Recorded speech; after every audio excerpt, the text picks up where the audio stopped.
Warning. Listening to this show may result in increased levels of inspiration, motivation, and innovation. Side effects can include the immediate urge to take massive action to build a better business and life for yourself and others. You've been warned. Welcome to Influencers Radio with your host, Jack Mize.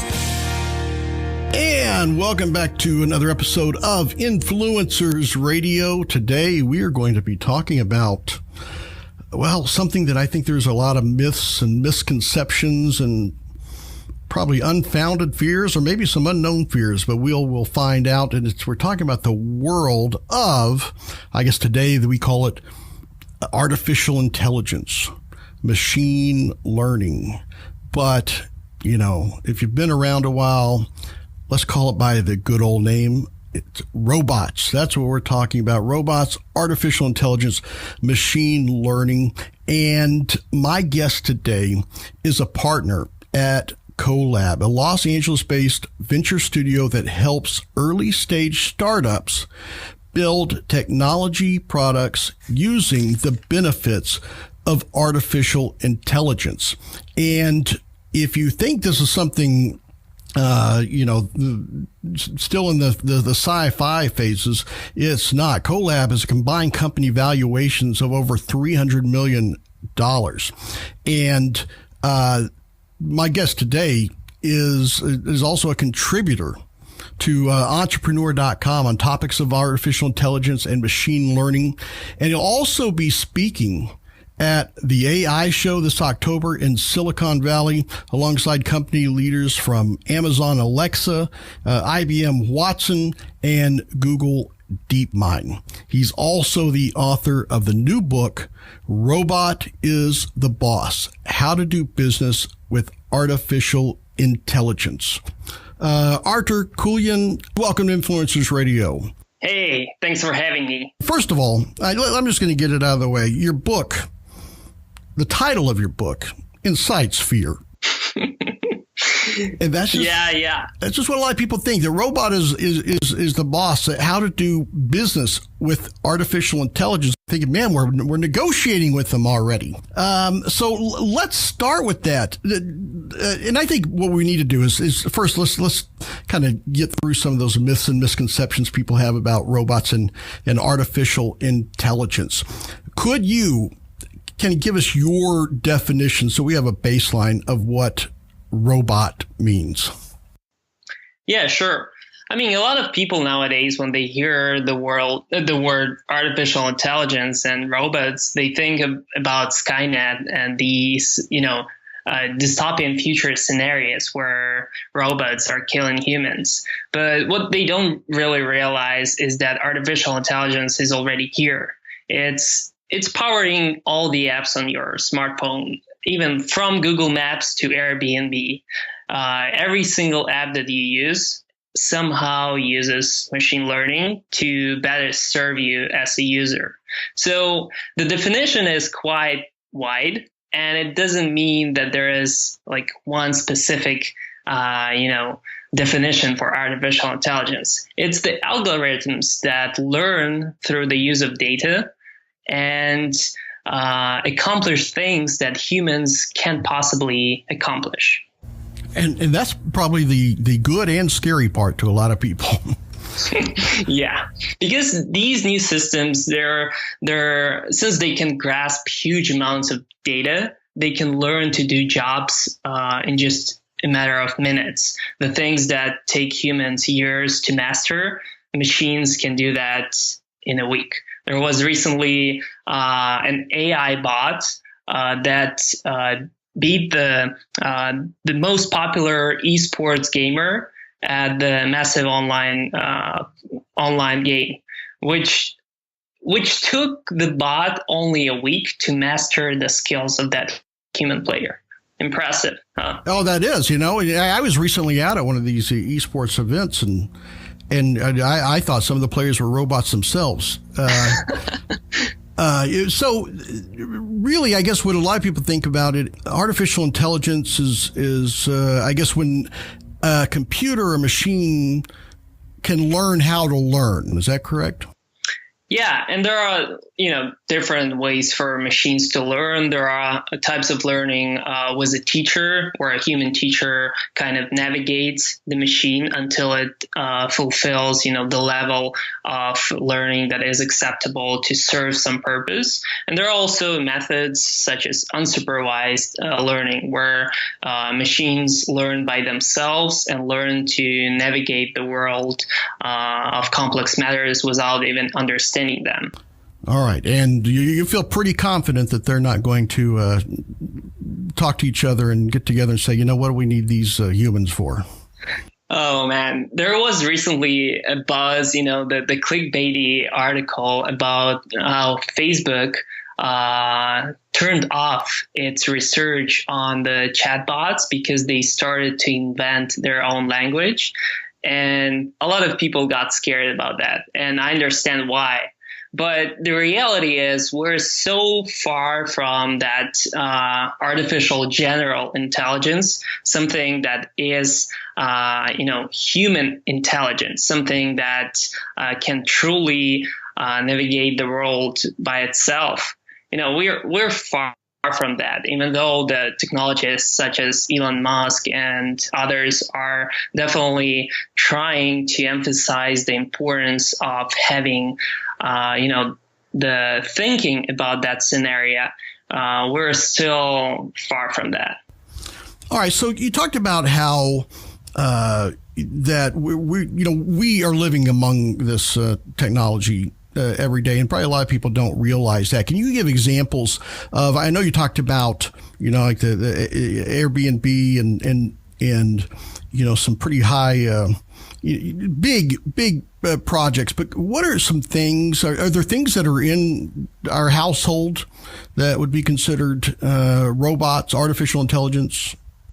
Yeah, I mean, Siri is a great example. It's only recently that the assistants in our phones became really useful, and that is definitely thanks to the research in the artificial intelligence and machine learning space. Because before you couldn't really use that much of Siri, besides like, hey, turn off all my alarm clocks. Now you can ask quite complex matters and, delegate some of your research to those assistants. But there are even more applications. When I was writing my book, I was heavily using the app called Grammarly. And what they do, they use artificial intelligence to actually spot the typos or the incorrect use of words and phrases within your text.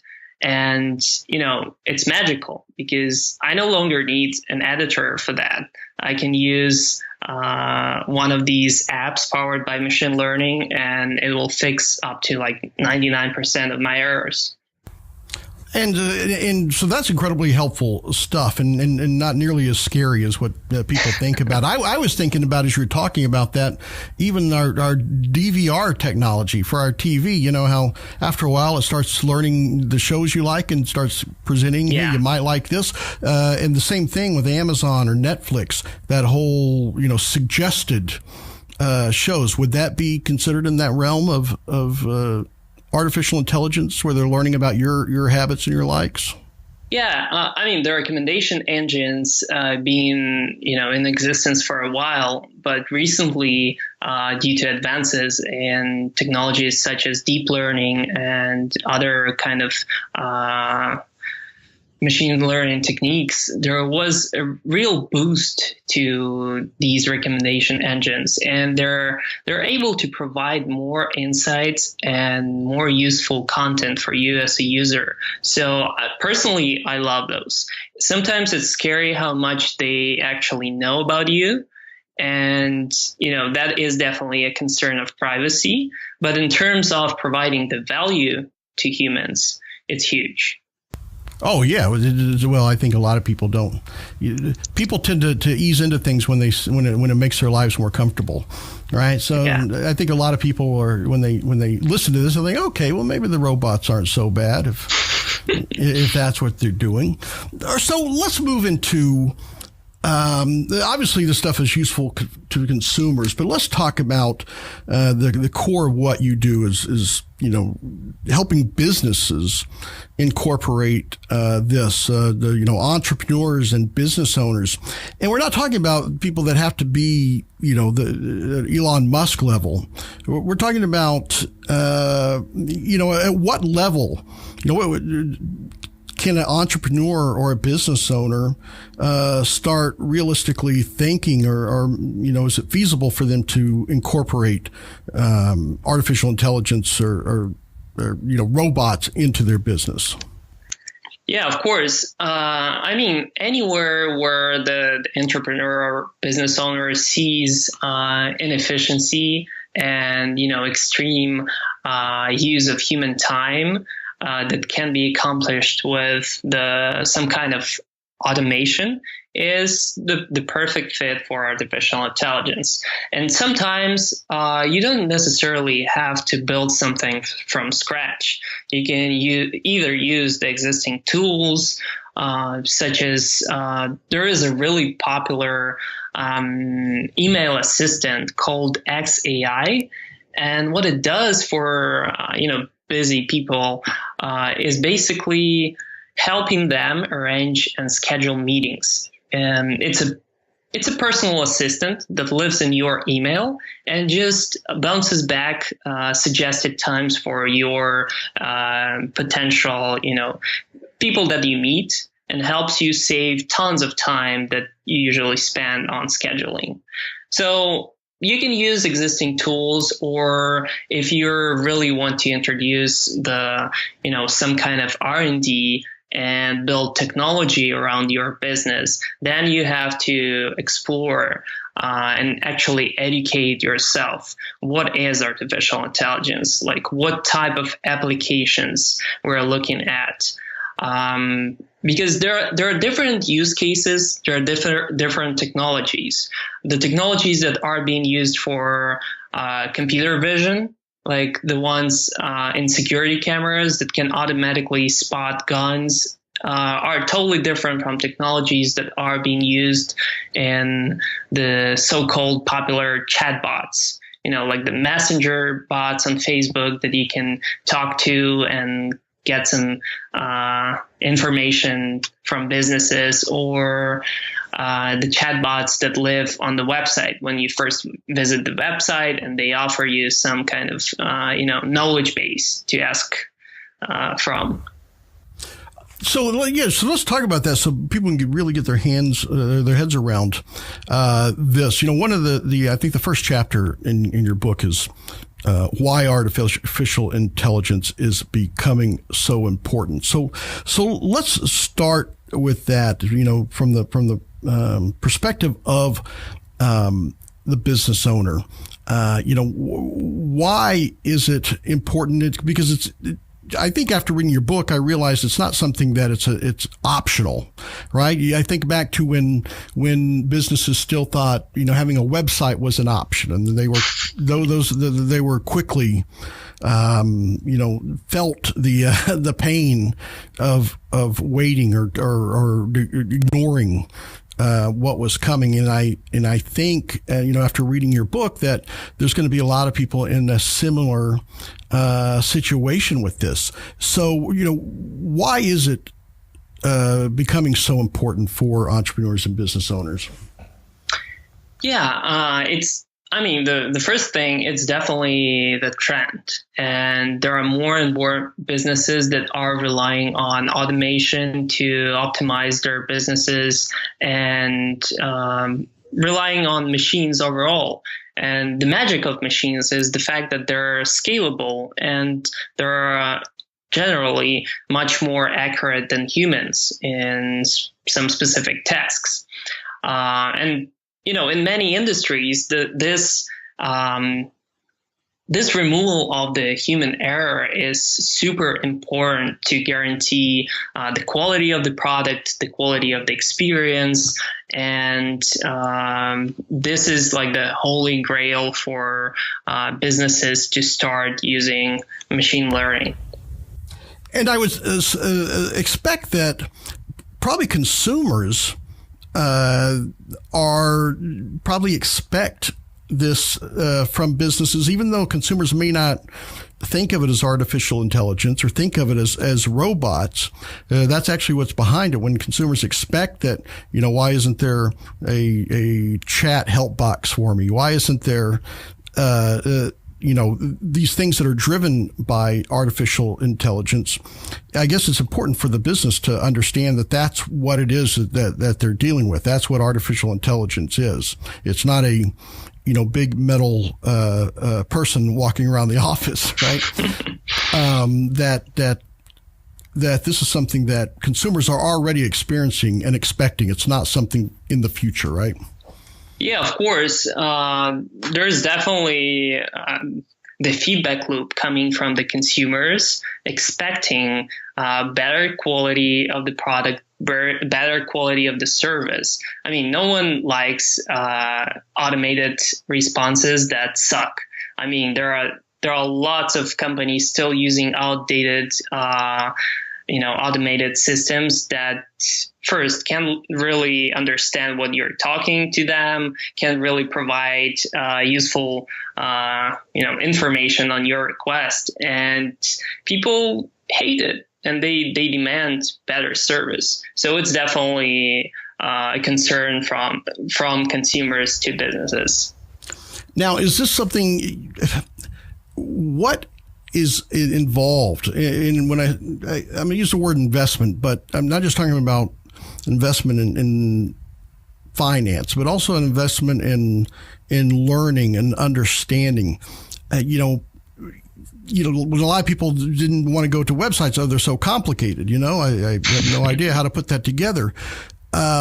And I'm sure that's one of the fears or one of the hesitations that business have into integrating this. What is that? That obstacle. What is that level or that threshold of difficulty or complexity that a business has to face if they want to embrace this and move forward? Yeah, so most of the business owners that I meet definitely heard about artificial intelligence because it's been everywhere in the press. But they have this vision of the AI being some magical tool or something that they can't really accomplish. And each time they ask us for help to build so-called strong AI, they don't really understand what's behind those words. And what prevents them from learning that is actually the absence of, the simple educational content that explains the benefits to entrepreneurs, to business owners, how to, start getting some feedback from really simple AI applications right away without investing, millions of dollars in expensive R&D, hiring hundreds of AI researchers, and doing all that crazy stuff that big giants such as Google and Apple are doing. Yeah, and I think that's what people see. They say, well, this is something that is for Google and Apple. That's something, exactly. It's beyond my reach, right? To be able to do that. But I guess in reality, it's not. I mean, can your average, retail, you think about Amazon is probably, gosh, it's probably run more on artificial intelligence than most people realize.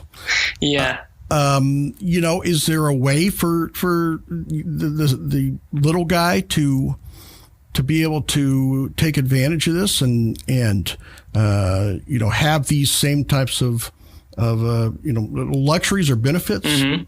Yeah, of course. When the entrepreneur and business owner thinks of applying artificial intelligence to their business, they have to understand that they are the experts within their niche. And if the niche is quite small, there is no chance that Google or Apple will really spend their resources to focus on this small percentage of market.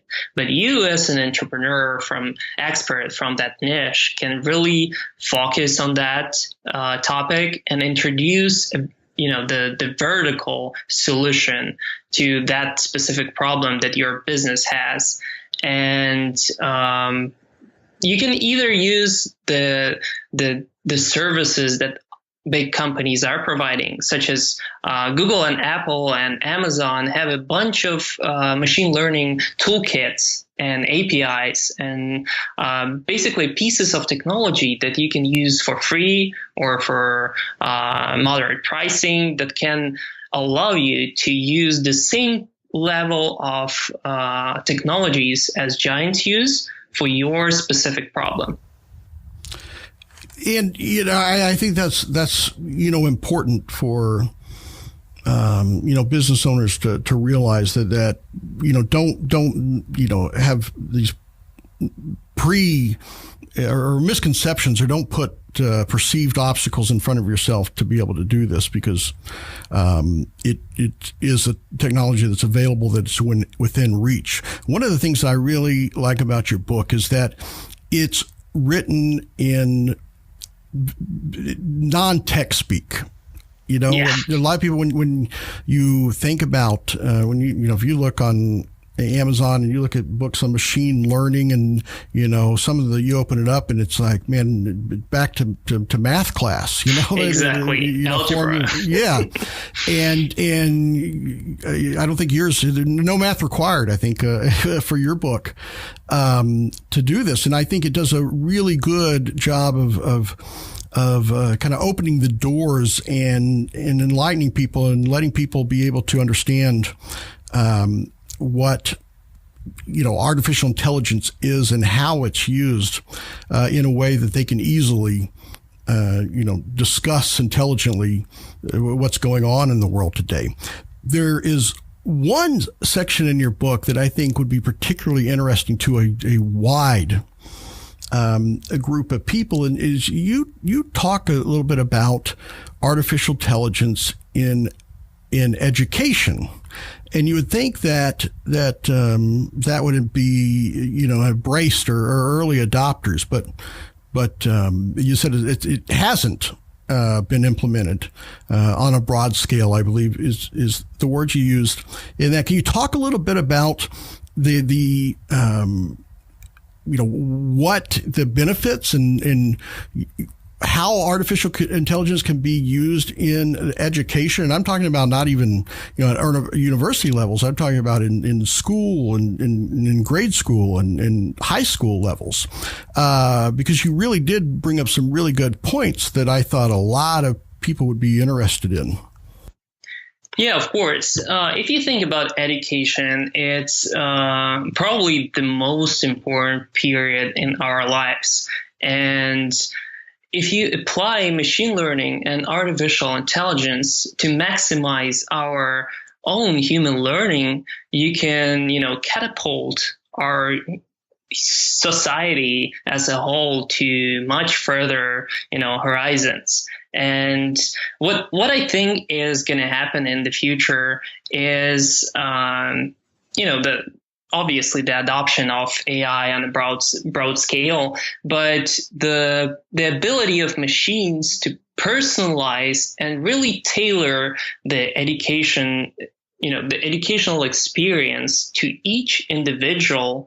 It's something that will disrupt the education, and people in 20 years will just be amazed how everyone was, sitting in the same class, listening to the exact same thing, and was kind of expected to digest it and produce the same level of results. So personalization is something that machines have enormous potential, because they're able to, first they're able to monitor you and see which things you're doing, the progress in, which things may need more attention. They may understand the psychology and your personality. They understand what works better for people like you, because they are able to work with massive data sets of previous learners in the classes. So I think it's huge. It's just a matter of time. and the actual, adoption cycle.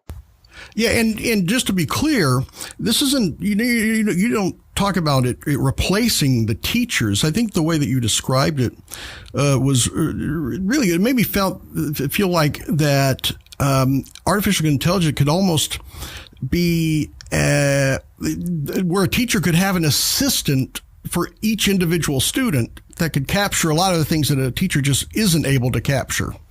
Exactly. Themselves. So it's almost like they can use artificial intelligence or use these systems to be able to gather more and have a better understanding of each individual student to be able to, I guess, better be a facilitator of that learning, right?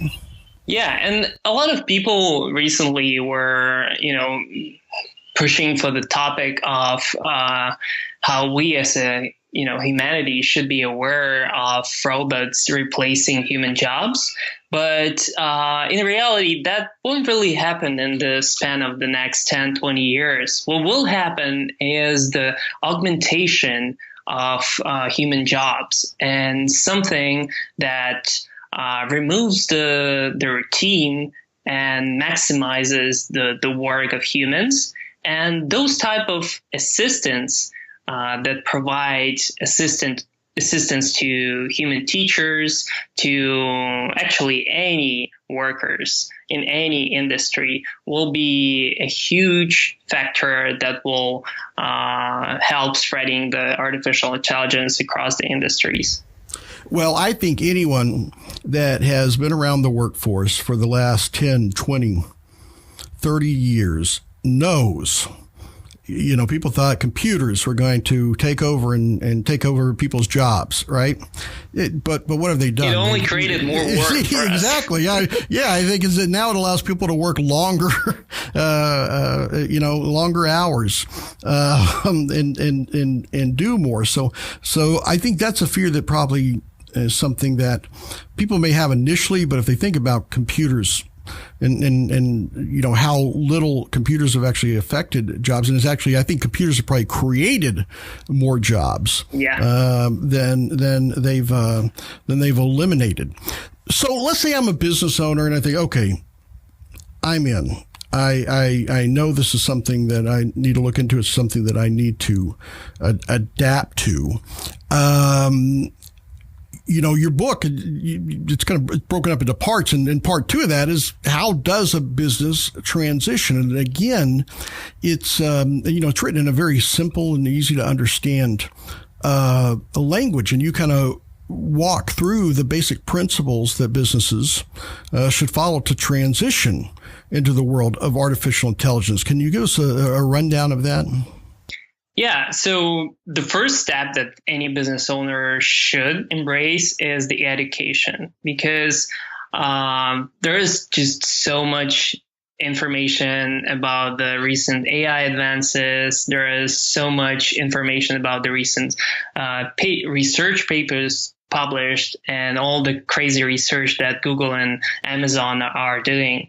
But when it comes down to, transforming that educational content into simple knowledge, there are only a few things that business owner has to understand, like the types of domains, like the applications of machine learning, whether it's computer vision, whether it's the audio recognition, whether it's image generation or audio generation. Is it a text analysis, or is it analysis of time series data, such as, Internet of Things devices or other sensors? So there has to be an understanding where your problem lays in terms of domains of applications.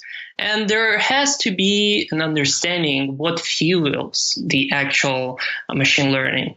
And the magic behind artificial intelligence is data, because algorithms can't really do anything unless they were provided a huge data set of data that is related to the problem that you're trying to achieve. And that's always been, I guess, with computers, where they say garbage in, garbage out, right? Yes. I guess your success In fact, I think you have you mention in the book, you talk about why data is the key to success.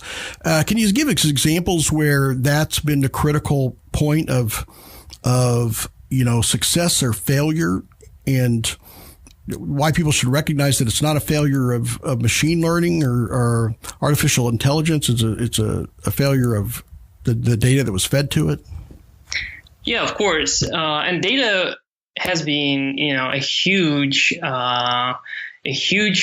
value add to the recent artificial intelligence boom, because it's only recently that this society started producing enormous amounts of data through the availability of internet and the smartphones that everyone has. And since we have so much data, it's way easier now to build intelligent applications. And when you're thinking about the problem, you have to understand that machines learn by error. They try to guess the correct answer, and as a teacher through the data, you're kind of teaching machines to guess the right answer. And that's, the simple explanation how artificial intelligence works. You're providing it examples of what's good or bad, what's a cat, what's a dog, and it learns to recognize it from the new data, from the new images. One of the cool examples was a situation when Google researchers used the YouTube videos to teach an artificial intelligence algorithm to spot objects. And what it learned was actually to spot cats, just because there was such a huge amount of cat videos on the internet that was the thing that the algorithm learned. That's so funny. This is something that I guess is it's new to a lot of people. It's probably, in the big scope of things, it's very new. I don't think that even the most aggressive person would say, okay, this is something I want to tackle myself. But, you can't call down to, the geek squad, right? Or to say, hey, I need me some of that artificial intelligence, right?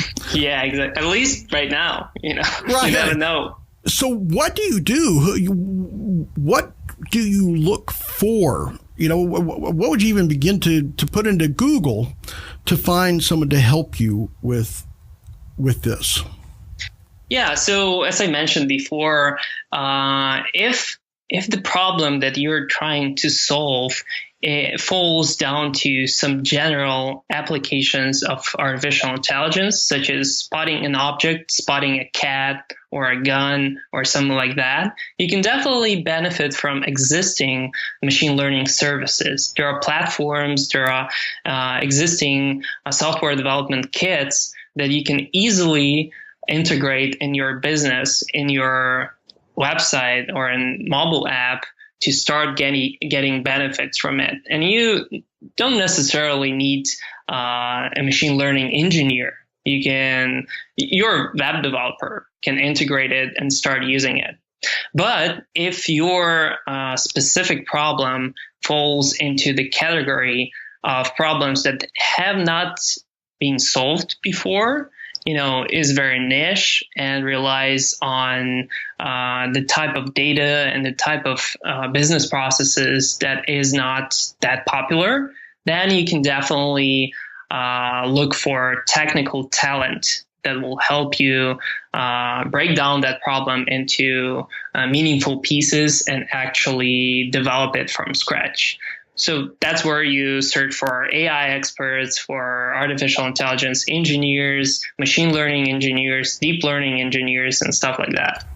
And where are these people grown? So right now, with the recent globalization boom, these people are basically everywhere. And you can hire people from Eastern Europe, you can hire people from Africa, from Australia, and it doesn't really need to be someone from your city. You can go online on the freelance websites and find someone that is perfectly suited for your specific problem. But of course, you can also use traditional recruiting and hire people within your reach.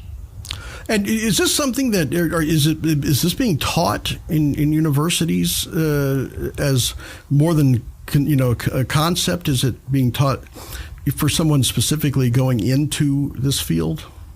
Yeah, of course. And there are even like the amount of the degrees that focus on artificial intelligence is growing like a wildfire. And there are more and more engineers produced within the highly niched machine learning fields. So academia is definitely a great resource to hire people. But you have to always remember that academia focuses on research and pushing forward the advances in general type of applications, not specific business problems. Right, so, right. More theory than tactical, I guess. Yeah, exactly. So it's always good to mix, the type of people that you hire. And sometimes you can spot a really, really good practical engineer that comes out of the academia. And sometimes you can find a person who actually never went to the university for that degree, but passed, like 10 courses online on that specific topic that you need. For example, computer vision. And that person might be the best expert in that specific problem solving. Well, I have to say, Artur, you're the book, Robot is the Boss, and the way that you explain things, and the fact that you almost can, hey, wait a minute, you're not trying to figure me out now, are you? But it is almost, by the time you get to the end of your book, you've almost identified what the fears that people may have to address, right? You pre-identified the misconceptions that people have to address, and in fact, one of the things that I thought was when I was getting towards the end of the book, I was thinking, so this is something that's around us a lot. And there's, some examples, I wonder what else is out there that's been under my nose that is, falls into this realm of artificial intelligence, machine learning, robot. And dang it, if you didn't have an additional resources section that just gives a whole list of things that fall into this that people probably use on a regular basis, and some that I've never heard of that I thought, well, that's a pretty cool thing. And so, I want to thank you for putting something like this together, because I really do think that as many books as there are out there with the formulas and the math that I'm sure do wonders for the people that understand it, I think what you've put out here is something that is going to do, wonders to advance, I think, the general population's acceptance and remove some of those fears around artificial intelligence. And I think it's very clever what you did with the title of the book, because it definitely captured like, we better check this out. This ain't fiction, right? and it's not fiction, and it really is. It does guide the average person and the entrepreneur and the business owner who doesn't want to get through the tech speak to really be able to understand this. So I do think it's a remarkable way that you're able to share this stuff. Thanks, Jack. So how can folks find out more about Artur Kiulian and what you're up to? And I know you're going to be speaking at the AI show in October, and so how can people find out more and keep up with what you're doing? Yeah, so I definitely recommend checking out my website, which is arturkiulian.com. Also adding me on Facebook and Twitter, and I'm regularly speaking at at events about artificial intelligence. And I also have a newsletter about the cool things that are happening in the AI world, which is called algorology.com. So I definitely recommend signing up for that. All right, very good. And, of course, the book, Robot is the Boss, How to Do Business with Artificial Intelligence. How can we get a copy there? Yeah, so it's available on Amazon.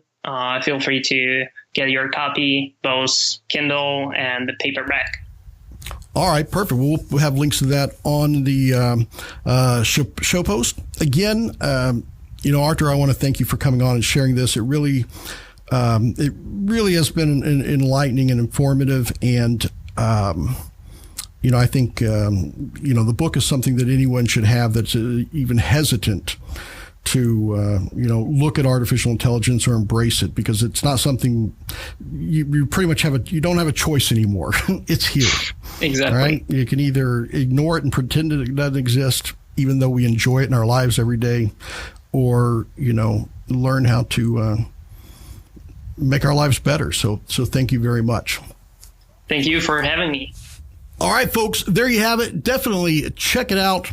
Artur Kiulian.com, ArturKiulian.com, and the book, Robot is the Boss, How to Do Business with Artificial Intelligence, on Amazon, Kindle, paperback, and available at any online, offline book tailor, really. So with that, until next time on Influencers Radio, remember, you are the only real game changer. You've been listening to Influencers Radio. To get all past shows and updates on future shows, visit influencersradio.com today or follow us on Facebook at facebook.com/influencersradio.